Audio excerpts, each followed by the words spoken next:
அனைவருக்கும் வணக்கம். இந்த பெண்ணானவள் பாலியல் பலாத்காரத்தால் பாதிக்கப்பட்டிருக்கின்ற பெண். இந்த பெண்ணினுடைய அடையாளத்தை வெளிப்படுத்தல் கூடாது.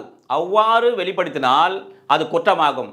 எந்தெந்த சட்டப்பிரிவுகளில் என்னென்ன தண்டனை அவர்களுக்கு என்றால், இப்போ BNS 2023 செக்ஷன் 72 ஏற்கனவே IPCல 228 A இருந்தது.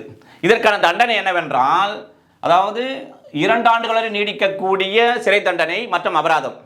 அடுத்து JJ ஆக்ட் செக்ஷன் 74ல் சப்செக்ஷன் 3ல் வந்து பனிஷ்மெண்ட் சொல்லியிருப்பாங்க. என்னென்னு 6 மாத சிறை தண்டனை அல்லது 2 லட்சம் ரூபாய் வரை நீடிக்கக்கூடிய அபராதம் அல்லது இரண்டும் சேர்த்து. அடுத்து போக்சோ ஆக்டில் செக்ஷன் 23 சப்செக்ஷன் 2ல் சொல்லியிருப்பாங்க. பனிஷ்மெண்ட்டு செக்ஷன் 4ல் இருக்கும். என்ன பனிஷ்மெண்ட்டு? 6 மாதத்திற்கு குறையாமலும் 1 வருடம் வரை நீடிக்கக்கூடிய சிறை தண்டனை அல்லது அபராதம் அல்லது இரண்டும் சேர்த்து விதிக்கப்படும்.